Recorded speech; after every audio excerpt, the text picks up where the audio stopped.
Ball across to Dylan. He double in flight. Oh, what a start! Ooh, into the net.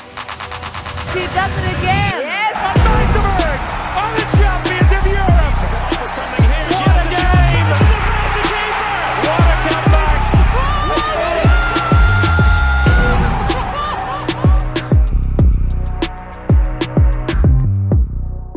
Last week we did start a new era, but this week we might just start a new episode. And I did a huge mistake. I didn't even introduce myself. So for now, I'm going to start with saying hi. I'm Bengt, one of the hosts of the new podcast, This Been We Talk Handball. And I am joined by former handball legend Victor Tomas, that direction, and by the oldest boomer that I know, Martin Vilstrup, the youngest boomer, that direction. Oh my God, it's getting better and better with the introductions. Well, we're working on it. How are you guys? Good. I'm good. It's really nice to be here again, one more week to talk handball about you guys, and looking forward for what's coming in this episode. Martin. I'm good as well. I'm good. It's always nice to be in a great company, and always looking forward to it. And also with the results that we're having in the competitions, it looks like it's going to be an exciting season. So yeah. Yeah, most definitely. Last week we did talk about it shortly after the episode that since we took the episode and recorded it at 11 in the morning. Right now we're at Friday, 4 p.m. Just so you guys know, Women's Champions League hasn't started yet for us. When you're listening to the podcast, it is already done. But since we changed the date last week, you, Victor, you had to postpone your paddle match. And I want to know, how did it go?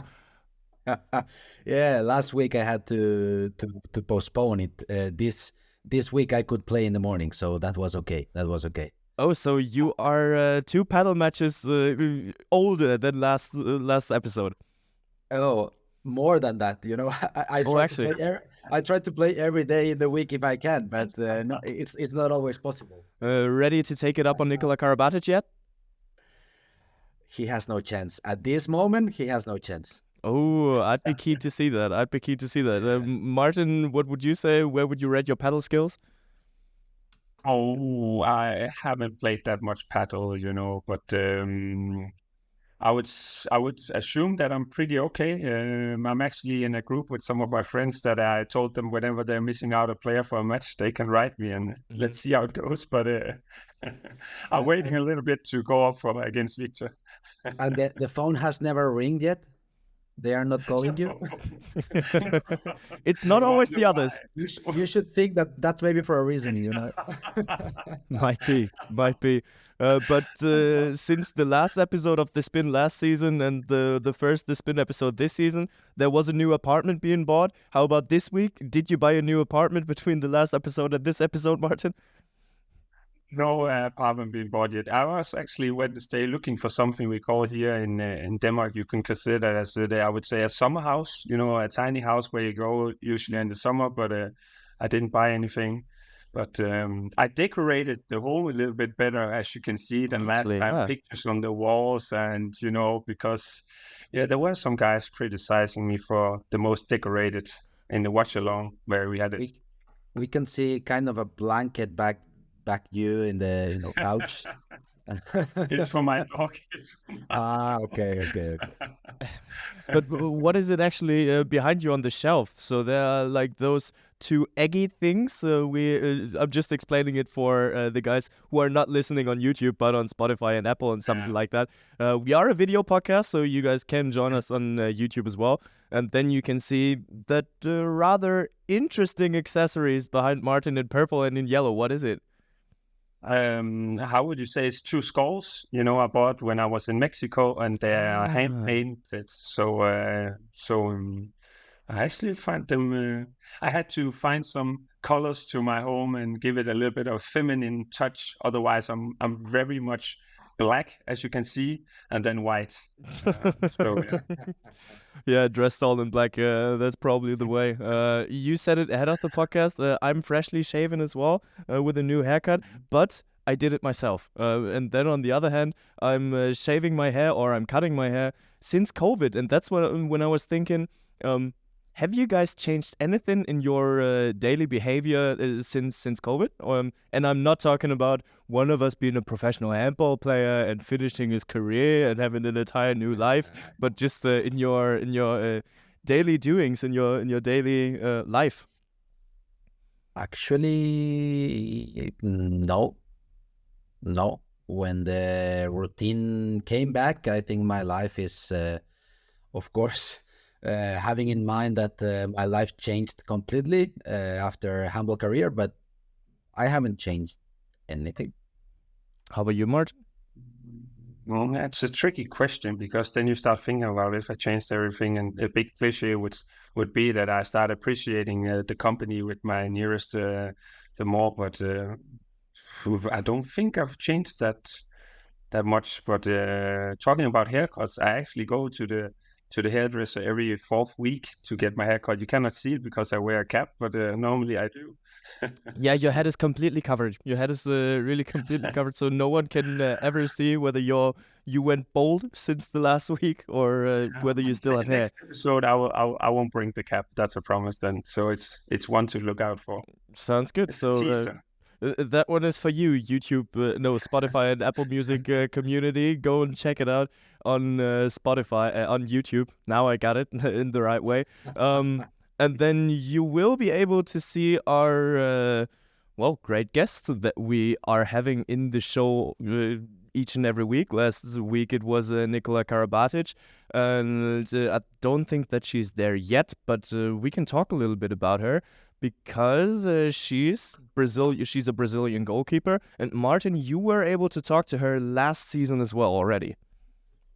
Yeah, we had her on as a guest on the Spin. The show we had on Twitch with me and Chris O'Reilly. And one thing that I always noticed by Barbara is that I always think that she brings a smile and she seems happy. And you can also see that by the emotions that she brings to the court whenever she's playing, the passion and also the feelings that she's showing whenever she has a save. And it's going to be interesting maybe to hear a little bit more about that kind of emotion showing, because it's not for every player to do like that. I'm personally a fan of it. But yeah, Barbara is definitely from the time that I had her on the Spin last year, a very nice person, and looking forward to it.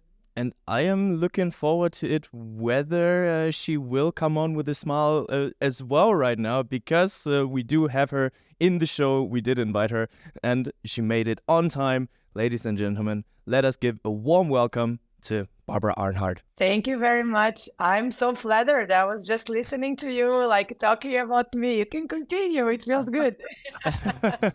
All right, Martin, continue. There you go. Yeah, Ego went up high. Continue. Yeah, I could continue this. See, I wouldn't say that you're coming at an age where we are nearly the same age, so I kind of respect that. But you had been playing handball for a couple of years. That's what I'm trying to say. So, but yeah, just in general, I'm excited to talk about the life in Krim, Slovenia, and also the fact that you've been playing in a couple of countries. I counted 8, if I counted correctly. So. But I think you should start off with actually the Champions League here, the EHF Champions League. You had a really good start. If I remember correctly, saving percentage around 57 in the first match from you, Barbara. You won against Esbjerg and are top of the group in what I assume is the toughest groups of the 2 of them. Tell me a little bit about how it's going at the moment. Well, first of all, thank you for having me here. It's a pleasure being with the 3 of you. And I think we started this process of building this team last season, and we have had a lot of downs, I would say, some unexpected downs last season that I don't like to use that as an excuse, but brought us some kind of experience to be where we are now. We are also very aware that this is the very beginning of Champions League, but of course it feels really good to kick off like that. As I heard also after our first victory against Lubin, it was 9 years that Krim didn't manage to win the first game away. So it's also already an achievement. So yeah, I'm really happy that we look like that as a team, and I think we this season have a bigger squad, and we are doing a good job so far. I just want to keep the feet on the ground because it's a long way till the end of the group phase. So tomorrow is another big challenge, and we are just going calmly.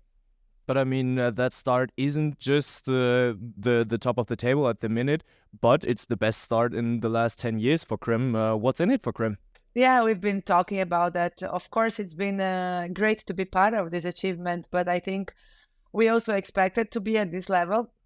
As I mentioned before, we have been preparing somehow to be a better team this season. And last year we learned a lot with many things, and also especially now we want to respect the fact that we are having this chance to play 2 games in a row at home. I think this brings us also an extra power. And of course, in the name of the club, we are all very happy and proud, and the spectators are coming to watch the game. It was really nice to play at home last weekend, and of course, it feels great to have now more and more support and to show that Ljubljana can be a handball city again. If I remember correctly, last season, we won't talk that much about it. You had 2 intense matches against Rapid Bucharest and lost in the last 16s. What are the hopes and dreams for Ljubljana this season in the Champions League? I think we all share the same expectations and dreams when it comes to Champions League. We all want to play Final Four and to win a trophy. And it's been 20, if I'm not wrong. Like last year was 20th year that Krim won the first, and this year is the 20 that they won the second title in Champions League. So of course it would be amazing to achieve that big dream again. As I mentioned, we are going step by step because everybody knows the highest goal is to be in the Final Four. But I think if you focus in one team at a time, it feels more responsible, I would say. When you say that you have been preparing for last season, you have been preparing for what's coming this season. How do you think the team has changed from beside the new signings and the new players? How do you think the team has changed from last season to this one? What do you think it's giving you more confidence, or it's that you are more used to the coach playing system? Or what do you think is better in the team this season? I think the fact coach is the first one. Last year we had I have been working with him some years ago and some players as well, but I think now we are all more adapted to him and to his system and to his way of leading the team. And of course, we have a larger squad. I would say we have many more changes than last year. And this brings the biggest quality in my point of view right now. But also some defeats are the biggest lessons, in my opinion. When you're just winning it, you don't really see where the holes are. And I think this loss against Rapid Bucharest was really painful on that game away, especially for me. I was not able to play, but we really felt it, and it felt so wrong. So now we are just really focusing on every game, because every game in this group is decisive at the end. But I think the biggest plus this season is the biggest squad and the more number of changes we can have during the game. And you said it also earlier. It's a really very, and I said it as well. It's a very, very tough group that you're in at the moment. Like, who do you think actually is? I know you're top of the group. Is it who is the team to beat if you want to, make it to the Final Four? Who do you see, having maybe the favorite role for going to the Final Four? Because the three of us made some predictions last year episode, so it would be nice also to hear your thoughts about it. Cannot say it out loud. What is this question? They're going to be pretty bad. No, oh well, okay. Okay. We all know that Viper is the team to be beaten. Everyone wants to win Vipers, and they are the champions of the last 3 Champions League. And but as I said, and I agree with you, we are the toughest group, and we have 3 of the 4 out of 4 finalists of last season. So anything I would tell you would sound somehow stupid because well, we want to beat everyone, and I think if you want to be in Final Four, you can allow yourself to lose 1 or 2 games in this group. Otherwise, at the end, it's just also about the crossing and everything. So the team to be beaten, it's, if you think like fast, it's Vipers, but I also think everyone here can be in Final Four. You could have gone the easy way and be like, yeah, it's Esbjerg because you just beat them last week. Yeah, but to come away a little from the playing action on the court, just this Friday, actually, there was that newsletter, that EHF CL Weekly, where we did have the next episode of This Is Me, our EHF series, with a very special star, Barbara Arenhart. And you did talk us through basically all of your career, all of your life, with all the ups and downs that you actually needed to go through. How was it for you to recap your entire career and your entire life? I have to be honest about it. I was very emotional when I was reading that, because I think when we are telling a story, you're just used to tell it and you're just talking about things you went through, but you don't really like think through them because it just happened and somehow it's in the past. But by reading that, I got into tears. I was crying and I was like, oh, hell, this is my life story. I was so emotional when reading that. But I don't know. I feel somehow proud and honored of my roots and the way I was raised, that my family was raised, and also about my path in handball. I wouldn't change a thing. It was really, really a special thing to be part of This Is Me and to be reading my story through somebody else's way of writing it. So I really feel very, very honored and happy overall. I have to say, I don't want to release any thing that people can or will read in this This Is Me interview that you had with the EHF people. But I was reading it today and I have goosebumps in my skin. I was almost crying reading your story. And I just want to say congratulations for everything you have achieved, coming from the place that you are coming. But I can see now that you are bringing a smile, that you approach life and challenges in a different way that other people that has not your background. So I just, if I admired you before, now I admire you much more. Oh, thank you so much. It just feels amazing to have these compliments from someone like you. We will not go too emotional here, but but yeah, I don't know. That's something I used to say to people around me, and also probably you met other Brazilians through your career, and now also. I think that's something we have engraved on us since we are born, and as a country that, well, a smile can fix a lot of things sometimes, because even though things are happening, you just go through it and you don't give up. And we are kind of like, we're going to fix that. And I don't know, as I mentioned before, I'm very lucky and I'm aware that I came from a family that taught us how to just like keep on going and you keep on smiling, because at the end of the day, life it's a beautiful gift, and I feel very lucky to be able to be here playing handball and being happy playing handball still. It is a very emotional story. It is a very personal story, and I really want to thank you for your openness, because it's well, very, very. You can read that it comes from the bottom of the heart, what is being written down there. And I'm not saying that I had a tear in my eye reading it, but I don't say that I didn't. But there was one quote standing out for me in that entire article. Life is much easier when you accept yourself. What does that quote mean to you? A lot. Actually, this is my life motto, and I have been myself. I've been caught in some of these hard moments in a handball career, like a handball personality, or in a life way.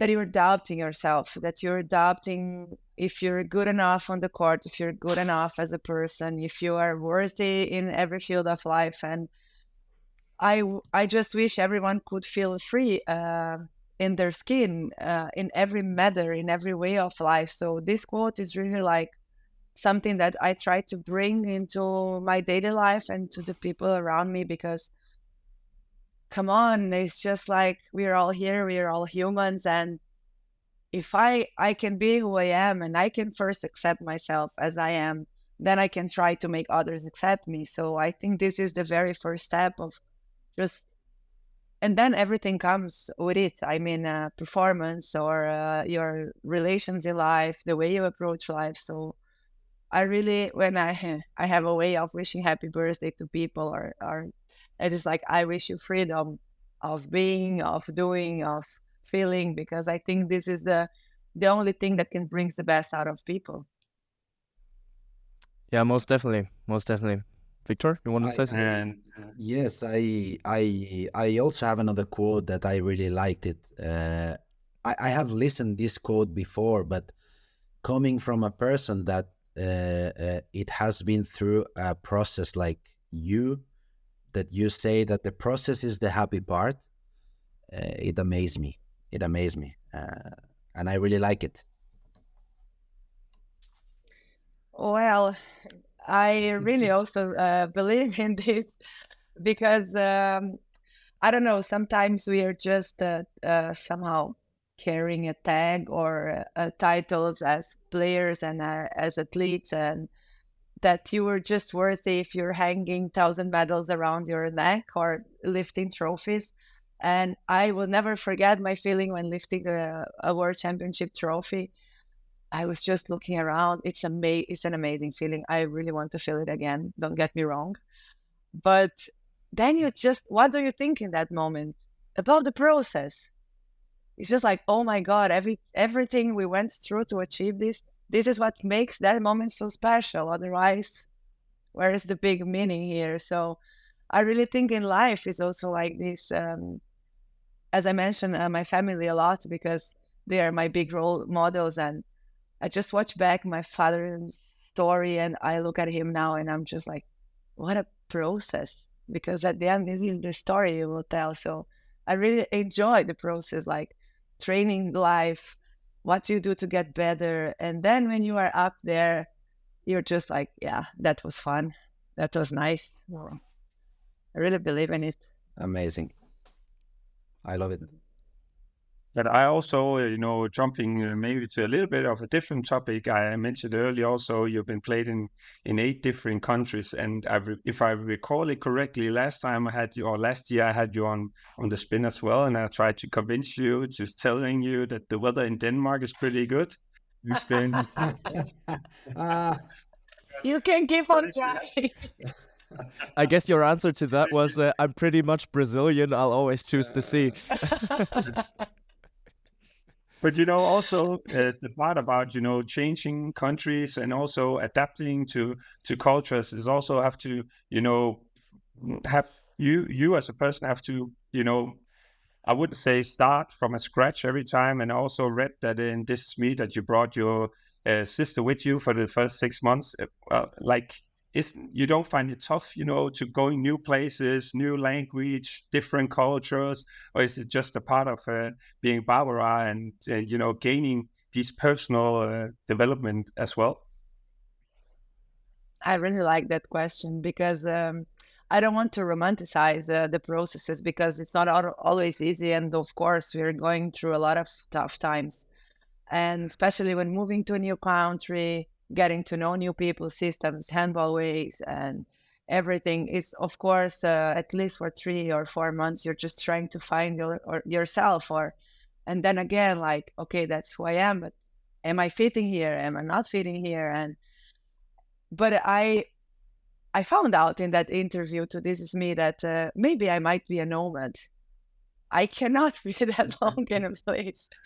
So I got like this way of changing a bit. Now I'm staying here for 4 years, and the time is just flying, so I might not be feeling that so much. But I really think that this is part of being Barbara. I really love these changes, and I love meeting new people. But I love having a place to go back also. I really love having Brazil as home, and I think this journey is just being so interesting. I will not change my opinion about Denmark. Don't ask me for that. The weather is horrible. Barbara, It was also an experience. you have been in Norway, you have been in Romania, you have been in Montenegro. You have moved a lot, as we all know. If I don't remember wrong, you just signed a new agreement last season with Krim. What has Krim, the club as a club, and Ljubljana as a city to make you stay? For a person like you that likes to move to know new countries and new cultures, what is it that Ljubljana and Krim has as a city and as a club for Barbara staying there? One big plus for me of staying here is I like this dreaming mentality of the coach. I really like to be part of something that we have to fight for, and we have like a structure to fight for. And Krim has really high ambitions, and I like being part of something that is slowly growing. And I really feel that Krim is on this way right now. So their ambitions and their projects, of course, match my ambitions and my dreams in handball. But I actually found myself a little bit in peace settling down for a while, and I enjoy the city. It's beautiful, and also to bring back handball here to Ljubljana, it's been a challenge that I embraced. I'm enjoying just seeing more and more people on the stands, but I really like the way that Krim has this very emotional approach to handball. They really think as a family. They are so rooted to some values that I appreciate as a club, because we are not only, sorry for that word, but products in the game. We are like very respected as people, and I really like that people can bring people together, and together we can achieve something bigger. So this made me stay. Would you say this is something typical from East Europe countries like Montenegro as well? I know your time in Budugnost. I know that you have also good memories from your time there. Do you think this is more typical from East Europe countries other than North in Scandinavia, Denmark, Norway? To bring people it together. Is a lot. Yeah, it is a lot. And somehow in the middle of the way, I find myself close to their mentality in this way, because they are very warm and emotional people. I have had the luck to experience, as we mentioned before, Norway, Denmark, Spain as well, Romania, Hungary, many countries, and I can clearly see the difference between these kind of mentalities, like Montenegrians, Serbians. Here they are completely emotional, and they're passionate about it in a way that they show. I'm not saying the regions, Danish and etc. They are not, but they are a little bit more cold-blooded. Look at Martin's face now, looking at me. I'm waiting for the judgment. Feel free. No. It's totally okay. I'm aware of it. I just want, to give a little bit of a love to Denmark. But, actually, the thing is that whenever someone is saying a clever thing, it makes other people rethink what they are complaining about. And also read that you once traveled 36 hours to a game. And sometimes I'm complaining about 3 hours in Denmark. It's a long, trip to and going because, Denmark is a small country. But have you through the years became better, at traveling and using the time? Because it is like that when you play a away game in the EHF Champions League. Whenever you have a away game far away, sometimes some people struggle with just sitting in a bus or going to the airport with the waiting time. How do you prepare yourself or rest best whenever you're going to an away game? I have to be very honest. I never got to love this part of the life. I do not enjoy traveling a lot. I mean, the trips. to the games, but somehow you find yourself. We here are playing a lot of cards. We are like killing the time with the games. We're talking a lot. I'm into reading books lately a lot as well, because then the time is just flying. I can also not complain because I'm in a very good location. I would say, like in Europe, when it's about traveling. So we're having a little bit plus regarding that. But don't ask me when I need to travel to Brazil and to sit 12 hours in an airplane. I just want to die. I swear. That It is didn't get any easier. that is a good transition, because talking about those 8 stations you have been to, talking about knowing Brazilian handball, how is the handball culture compared in South America to Europe? It's a total different game. It has been changing a lot in the past years. I think also the fact that we were world champions in 10 years ago brought some more lights to South American handball, and also it brought more the spirit on the players of South America to that there is a chance that we can also manage to do that. But it's very interesting because handball in Brazil is like the most popular sport in schools, and on the other hand, we lack a lot of professional clubs. So what happens is that when you finish your school, if you really want to play professionally, you need to move from home, and then you need to try to find a club that is going to give you a little money or maybe some scholarship or something like that you can continue as a handball player. And this is the biggest difference if you compare to Europe, because here, luckily, in every corner you have a club or you have this structure to give kids a chance to play. Now we're having a very nice project that is called Mini Handball, and our federation is working on starting handball at the age of 3-4, as in Denmark, for example, is a very common thing. I started by the age at 11, and I started earlier, if you think like back in time. So now there are things happening which makes me really happy, because handball is just starting to look like a professional sport. Yeah, that's fair. But talking about that World Cup, what exactly did it do to Brazilian handball culture? It brought the spotlight to us. And again, I have to be honest, because our expectations were much higher when we won. Of course, it's a personal achievement that it's unforgettable and it's beautiful and amazing. But on the other hand, we were really hoping that from that moment, things would change in handball in Brazil in every way possible. Like, people will be more excited, the sponsors will just join and, bring a bigger support to it. And it didn't really happen regarding big companies and so, but on the other hand, so many kids. And now it's funny because I get messages from people that used to be kids in that time and they are now in the national team in the youth. Like, I used to watch it and so on, and they were just cheering their kids in that time. So this changed just, I think what changed the most is that the kids on that time could dream about becoming a professional handball player or to achieve something in handball. Because until that moment, I don't think we were that known or that followed as we are now. When did you realize for yourself that what you do and the person that you are can truly inspire young people? I still don't. You still don't? Feel that. It's a strange thing.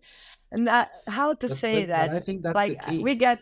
Sorry to interrupt you, but I think that's the key. That's the greatness of a player like you, and we never had the chance to play in person, to speak in person. But now I see through the laptop, that your presence is much bigger than a handball player, and I think that's the key, that you don't realize that you can be a role model for young kids. So, that's the key, to be the best role model for them.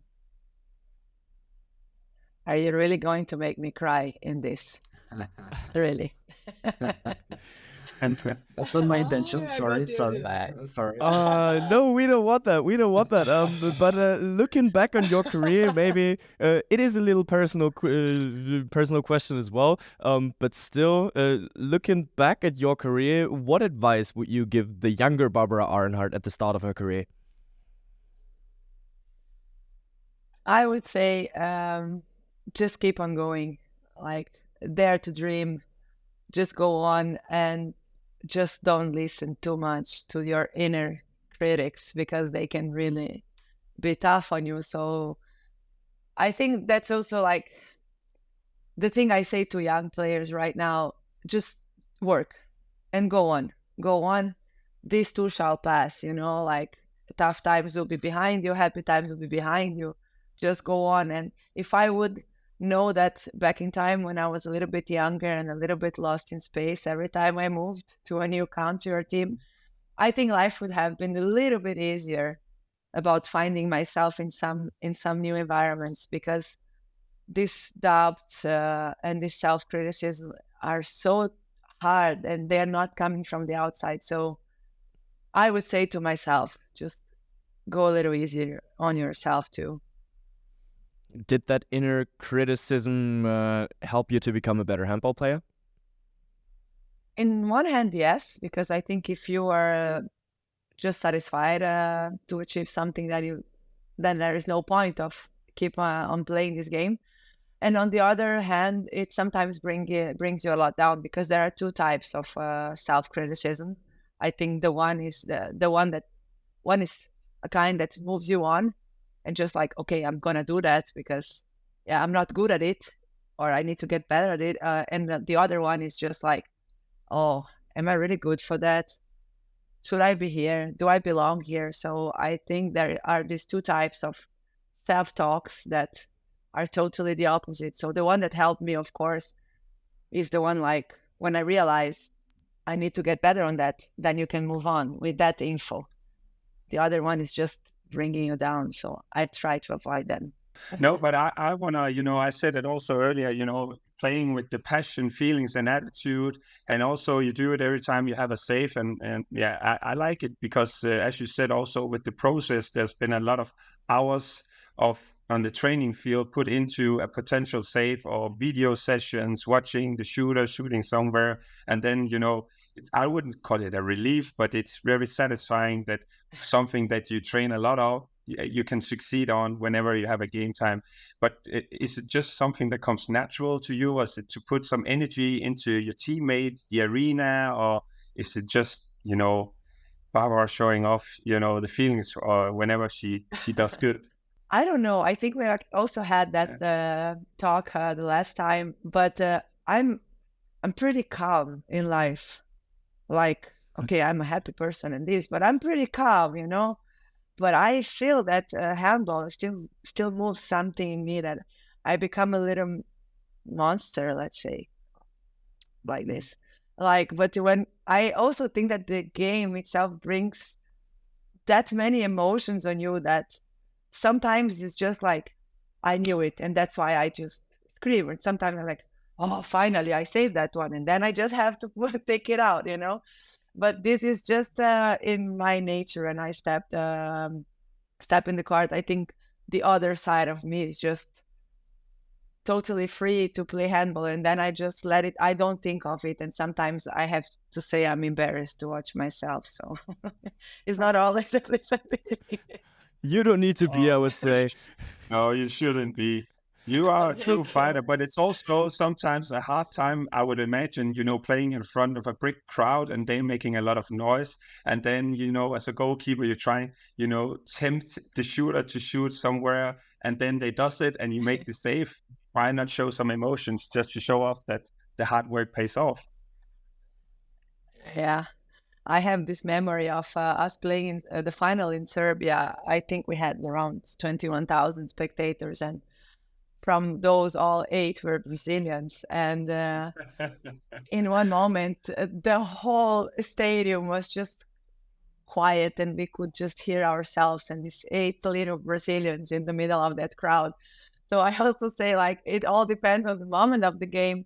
They can be with us or they can be against us. But I also think that this also gives energy to the team. I love getting this energy from my teammates also, because I cannot play that quiet handball and that, that yes, I just did it. Good. And then life goes on.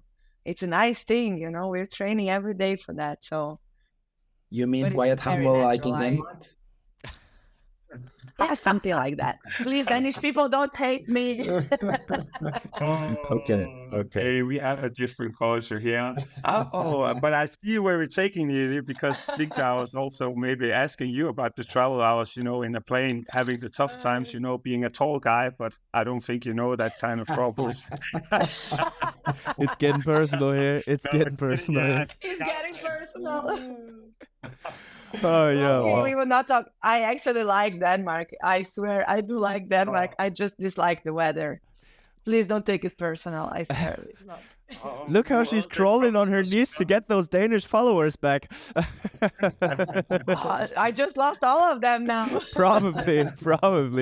Nah, you're totally fine. Bring out that monster when you're playing handball. We love to see it. It's a very positive monster. It's a very warm-hearted monster that what we just learned. And I personally want to say thank you for all that. Thank you for bringing that energy over to Europe. And boys, you got any questions left? I think I could have been talking to her for 4 or 5 more hours, because I really enjoyed to know more from her and to listen about her story. Just good luck against FTC, the last EHF Champions League finalist, and good luck in the season. Victor said it. Keep that smile on your face and good luck, and see you later. Thank you so much, guys. I really enjoyed being part of this show, and I'm really flattered to be talking to you all. Handball family, and I enjoy every second of it. Keep the fingers crossed for us. I won't tell anyone, so it's just some little secret. Please, also you Danish guy. Perfect. So Yeah. thank you for your time, and I'll catch you around. Thank you. What a warm-hearted woman that you can really hear in each and every sentence that she speaks. She's got the heart on the right spot. She's hard not to like. That's what I would say. I said it earlier, also bringing a smile on her and, giving out some personal stuff. And I think people have a tendency to think about it, being a handball pro is just, a easy life and the easy way of getting there, and everyone can achieve that. So it's really nice that she's capable of sharing her story, and it's not always easy to change country, and all the hours of training you put into just being that one person to get there. And yeah, Victor knows it much more than I do, but it takes a lot. I think it's been amazing talking to Barbara, because she has shown all of us that only knew her as a player that it's a great story behind her. And I think that the player she is and the person she is, it's because of the process that she is talking about, on her story. And honestly, I could have been talking with her for a much longer time. Yeah, most definitely. Unfortunately, we do have our limited time in the podcast, and her time is probably limited as well, because she just finished training actually ahead of tomorrow's match against the FTC. But let's talk a little bit about what already happened for Krim, because I did say it in the interview. It is the best start that they had in the last 10 years. They went 2-0 and they beat Esbjerg. To me, it's actually because we also made our prediction in last week who's going to the Final Four, and Esbjerg being at the EHF Final Four the last 2 seasons. To me, it was a surprise seeing Esbjerg not making more of it. I wouldn't say it's because Henny Reistad didn't play, because Esbjerg is still a very, very strong team, and they have players like Nora Mørk, Breistul, and Katrine Heindal on the line player. But to me, it's a little bit of a surprise. And they were not just winning, they won with 6 goals. And they felt pretty comfortable throughout the game, Ljubljana. It's looking interesting in a very, very intense group, where it's hard for me to see who's going to be the dark horse besides our Polish friends from, I don't know if I'm gonna say we're not allowed to say this, but Zaklebli. I don't know if this is the right way, but they obviously gonna be a dark horse. But who's gonna be the other team? It's gonna be Krim Ljubljana, Rapid Bucharest. Well, I don't know at the moment. Can we call IKAS the dark horse as well, as the European League winners from last season? This is a name I write it down in my netbook. ECAST. I think we spoke about ECAST last week a little bit, not about Krim. I think that both of these teams now leading the group in Champions League can be both of them dark horses. ECAST, I think that especially with Marketa Jerabkova, it's a great signing in my opinion. She has had last seasons in Vipers amazing. The way she performed also in the big games, especially in Final Fours, it has been amazing. And Krim, for me, it was also a little surprising the victory against Esbjerg. I think that Esbjerg was in the game until Krim managed to be on top in the score. So I think then that the energy that Krim had in the game, it was too much for Esbjerg, and in my opinion, in the second half, Esbjerg was there close in the score, but the feeling was that they had no chance to win the game. Yeah, but eventually they ended up doing so, and just like I said, 2-0 for this weekend. We don't know yet how it's about to end. When you guys listen to the podcast, you know the result already. But what do you guys think? Is Krim maybe one team who will be a big surprise eventually in June? Is it in June or is it already in May? Yeah, I think it's gonna be in the start of June, the 1st of June to the 4th, if I remember correctly. But I would love to say, because I like these kind of Cinderella stories. We had FTC last year that I would say was a surprise to many people. But as it's say by now, I would say ECAST is the more chances of them being the dark horse, because to me they beat Vipers at home, the winners of the 3 last edition of the Final Four, and then they won against Metz away. And I also watched that game, and Victor said it, Jerabkova, how she's already playing. It seems like, okay, they don't know what to do. They give the ball to Jerabkova, and she can make goals out of nothing. And that's the kind of player she is. And I would love to see Krim Ljubljana making it, but ECAST to me has the better shot at the moment. Yeah, and talking about that Metz ECAST game, it was a super wild game with the lead switching all the time. So Metz going away with the lead, and then ECAST taking over. Then towards the middle of the second half, Metz coming back to it again, being at 27-27, I think it was. But I feel like one key factor for ECAST can be if she finally brings her performances consistently. Emma Fries last year, 11 goals in the final, winning the trophy for ECAST, and now against Metz there were 9 goals. Might she be the X factor? Sorry, Victor. I was thinking about why didn't we say her maybe as a little bit of outsider as the top scorer, because she was also the best left wing at the last European Championship. Yeah. She's looking really, really good once again, and she's just scoring goals and making it look easy. Yeah, she's an amazing player, but as a wing player, you can only have the impact in the game of your team scoring goals. Of course, she's a scoring goal machine, but she's depending a lot on her teammates, So of course, she is an amazing player, and it's a top level wing player. But the impact that she will have on her team, it depends a lot on how her team is going to play. Yeah, well, not only on herself, Yeah, I mean, first game only 1 goal. Second game she scored 9 goals. 9. But yeah, in the end, it will come down to one single match, and I do think that Emma Fries might be a key factor there.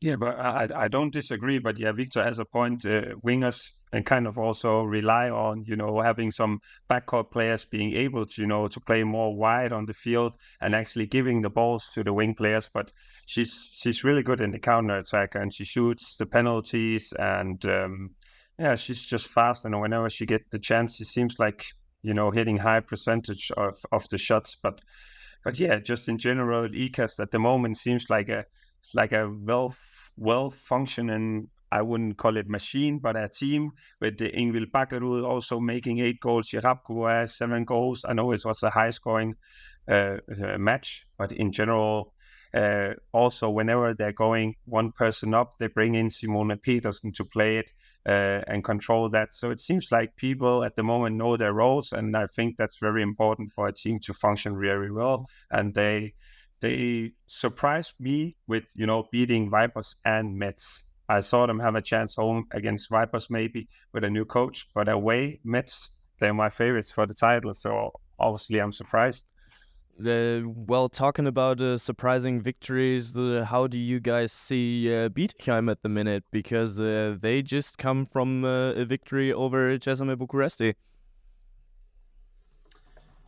Yeah, I think Bietigheim, they also had a very, very strong start of the Champions League last season, and we didn't talk about that. In the middle of the competition, it will be a world championship, and many players of the teams that are playing in EHF Champions League are going to be playing this world championship. And Bietigheim was one of the teams that it was more punished by the injuries and the European Championship, and the second half of the season was not so strong, and they ended up not making it to the Final Four.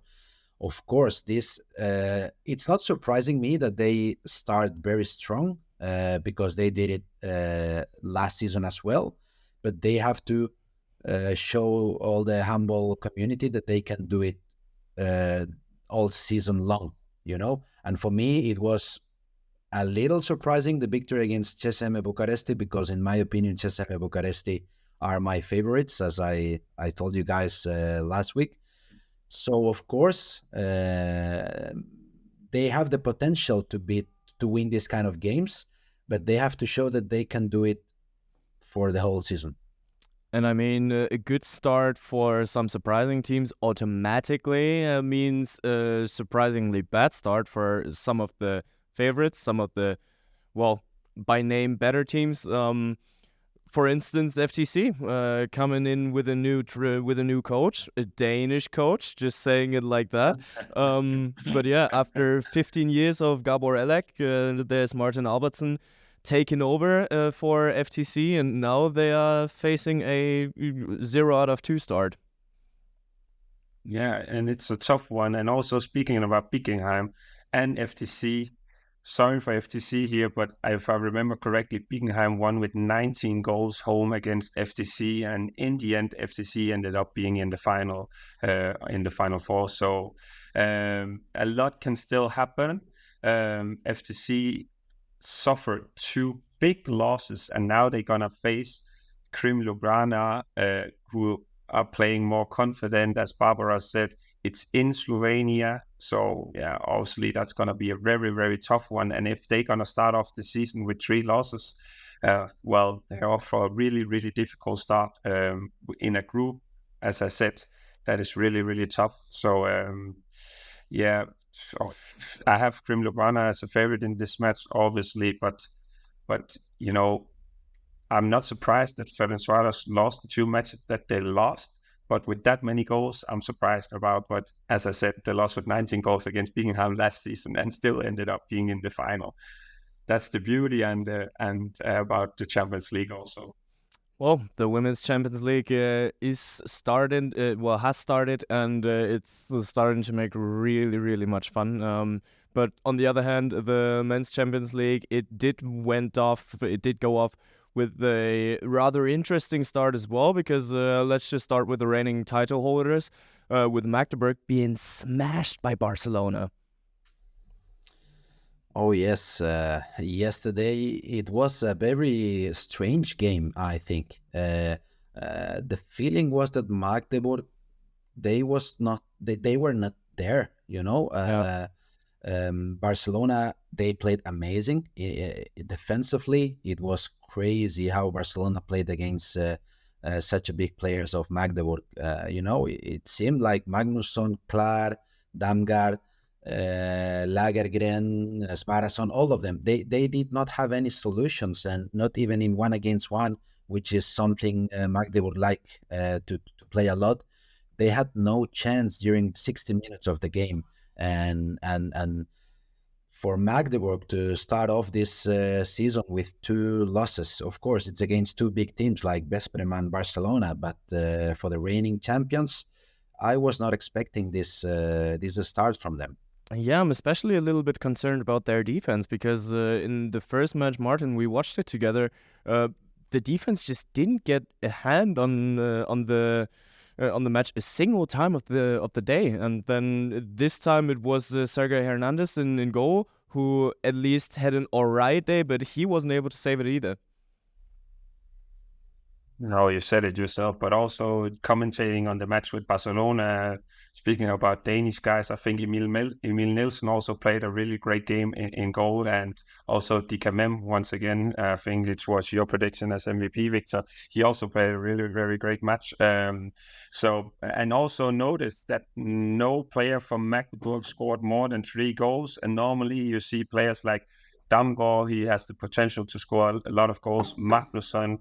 You also see Klar, but it was also the line player, Saustrup. I think he made 1 goal out of 4 shots or something like that. Like, in general, incredible performance from Barcelona. And if I remember correctly, I also think it was the biggest loss for Magdeburg in a Champions League game since 2003, 2004. And when they lost, as big as that, it was also to Barcelona in Barcelona. I was there on the pitch. Yeah. and Bennett was also there on the pitch as well. Yeah. Not Yes. not a coach, but he was still on the pitch. Yeah, pitch, you're yes. totally right. How many times did you net the ball back in the day? Oh, I don't remember. That's a long time ago. I don't remember. Feel old yet? Hopefully many times. Yeah, probably. But yeah, talking about Barcelona, they look really strong. They look, to me, surprisingly strong because they did win their first 2 games. I think the first one was Montpellier.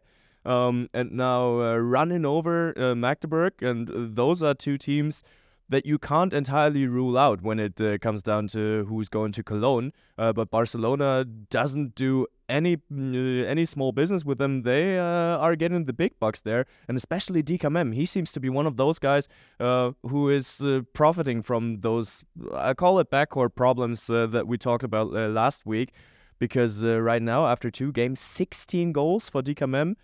Do we need to be concerned about our top scorer predictions? Yes, maybe we have to be. I'm happy with my MVP prediction. You can be. Which was him. Yes. Yeah, Barcelona, they have been amazing these 2 games against Montpellier and against Magdeburg. I think that Barcelona, they have shown us over the years that when people is talking about them, like maybe they are not as strong as they used to be, or maybe this was the feeling this season. They show their character, and they go out there and they put amazing performances week after week. So I think that, in my opinion, because I also know the people there, and I can feel the team maybe in a different way, like you guys. But I think that their pride has been hurt, from handball community. Let's say talking like Ludovic Fabregas going to Vesprem. How is the team going to react in such a key position? Everybody was expecting to see Barcelona in those kind of moments in the big games, and they have shown everybody that they are capable to win the bests. And especially talking about the lacking Magdeburg defense. On the other hand, you really got to point out the Barcelona defense, because that was huge. And Emil Nielsen, Martin, you talked about it, having almost 50% saving percentage. I think he went 18 out of 37. But still, that was just great. That was just amazing. But being helped by a good defense as well, because there were a lot of desperate throws from Magdeburg. To me, first, I just want to say DKMM is being DKMM and doing what DKMM does the best. Like, he's an unbelievable How many player. times can you put DKMM into one sentence, Martin? I Yes. don't know. I just think he's an unbelievable player. You know, he's super smart, and also we saw it yesterday where he scored a goal. You know, the arm was up, he jumped. All the players tried to make a block. He didn't dribble and went through. Like, he's just thinking the situation very quickly through. But I can also say very short with Barcelona, to me, they have the best duo of goalkeepers with Gonzalo de Vargas and Emil Nielsen. So they're going to make good performance, but they are helped by Thiago Petros, who was nominated the best defensive player last year. He's still there. They have Luis Frade. He's also a big guy and knows how to, to stay in defense. So, yeah, I'm not surprised about Barcelona I'm surprised that they won with 12 goals, but they're gonna be there when the season is gonna be decided. And didn't Thiago Petros even win it? Didn't Thiago Petros even win it? I do think so too. But yeah, he won it. Yeah, absolutely. But on the other hand, talking about those goalie duo, Emil Nielsen is really stepping up. I think first match he had 37% saving rate, and now 49-ish, something around there. There's no way for Paris de Vargas past Emil Nielsen right now, is there, Victor? Yeah, we'll see. I think that they are both handling very well the goalkeeper position, and they are just having high percentages of saves. In the game that Barca tied against Vidasoa in Spanish League, Gonzalo Pérez de Vargas played amazing. So I think they are going to be playing, they are going to be switching each other.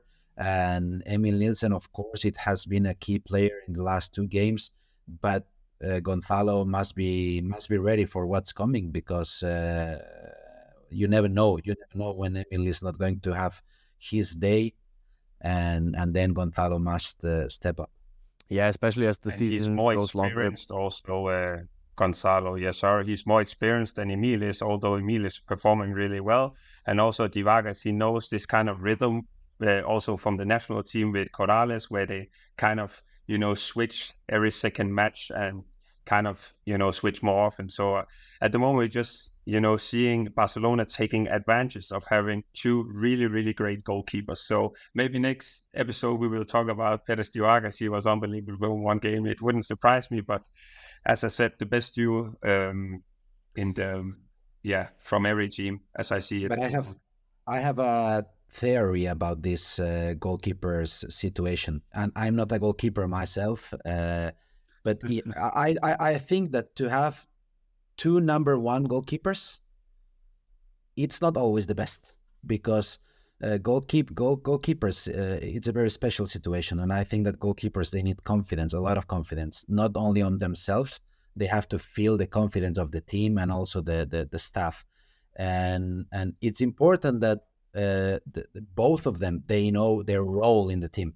And when you have two number ones, sometimes it can be tricky. Well, you're giving me all the transitions. We're talking about Paris de Vargas. We're talking about number one goalkeepers, having two number one goalkeepers. Well, I know a team that would have been happy 3 weeks ago to have at least one number one goalkeeper, because THW Kiel, they did face a lot of stories with the goalkeepers this summer. At first, Paris de Vargas is coming in 2025. Then Vincent Gérard, their current number one, did get an injury. So Thomas Mörkwa was the only number one goalie left for them. And Magnus Bierfreund, he had to step up not step up, but he sat on the bench in the first game against Zagreb it was. But then THW Kiel managed to get another goalie after Landin left, and now they are somewhere in between 1 goalkeeper and 4 goalkeepers at a time. Yeah, but I don't know if we said it earlier, but Kiel is also a little bit of it's a little bit disrespecting to call Kiel a dark horse, but I don't see them as a top favorites for the Final Four, but they're going to be up there, and if they want to be up there, of course, the goalkeeper position is very, very important. Thors Ravka had 5 saves against Pick Szeged, been performing pretty well in the Bundesliga, I would say, especially against Wetzlar. I think he have a saving percentage over 70 or something like that in the first half. It's also, we had Nicolas last episode talking about he's hoping for Vincent Girard to be ready also for the national team. So that's a huge loss for them. But at the moment, it seems like Kiel are managing through, because we have to have in mind Thomas Marafka is not a bad goalkeeper. It's just, having such a crucial position and relying on one goalkeeper can sometimes be a little bit, I would say, hard or squeaky. Yeah, most definitely. Victor? Yeah, that's a personal opinion. I think Thomas Markva, he has the potential to be one of the best in the top 5 goalkeepers in the next 3-4 years. It's a personal opinion. And now, as we all know, Kiel, they have signed Belacen from Dunkirk. Dunkirk, yes. He played last night against Szeged. I think he had 6 saves, if I don't remember wrong. That's correct.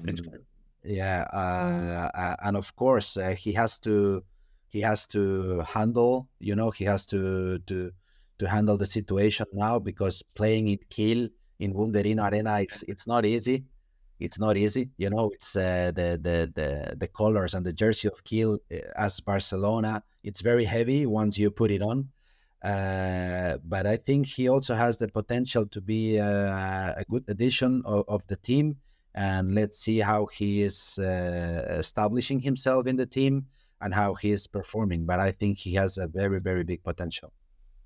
Yeah, most definitely. And we will see. So Kiel is slowly but steadily getting back to their old strength. In the Champions League, they're unbeaten. So they did start with 2 victories there. But on the other hand, in the Bundesliga, they didn't start too well. So just coming back from 2 losses. Now they got Magdeburg against them in the upcoming weeks. So some interesting weeks for Kiel. Henrik Pekkala, he came back and he did have an impact as well. I think he went for 100%, 3 out of 3. So yeah, Kiel will be interesting to follow this season, and especially on that goalkeeper position, but everywhere else on the pitch, just the same way. And Pekkala is going to be very important for Kiel with the defense, especially in defense with him and Vincek. They are 2 guys you don't normally want to run into, because they know how to beat up guys, and especially Vincek also, 2 big German guys just doing what they do best, and that's beating up guys. But Pekkala is very, very important. That's an amazing quote. We gotta cut that out. We gotta cut that out. No. Great. You have to put that on the Yeah, most definitely. What I was trying to say is that Pekkala is very, very important for the THW Kiel, their defense especially. All right, whenever I'm in Kiel and I need 2 guys to protect me when I'm walking home, I'm just calling out for Bam Bam and Peke. Yeah, they could be the security guards of the nearest disco in Kiel downtown. I've never been there, but they probably could. Well, that's where I'm from, so I do have my experiences with Kiel downtown. But yeah, the funny thing is that they don't even look like they can beat up guys the way that they do. But yeah, most definitely they are impact takers in Kiel. And guys, I could be talking for 3 more hours, because we did talk about like 3 men's handball Champions League clubs, Machineseeker, EHF Champions League clubs. But eventually, we are running out of time. It is an hour 15 into the podcast already. And I think we got to cut it here, but have a look at what's happening next week. last week we did talk about the rematch of the semi-final, and you guys know what's the best thing about it? We'll get the next rematch of the semi-final again, PSG against Kielce. That's gonna be interesting. I'm surprised, actually.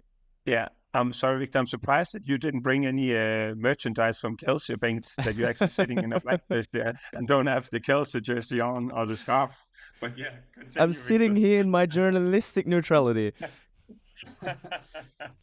I think it's gonna be an interesting game because Kielce, they have not shown themselves as strong as the last decade probably.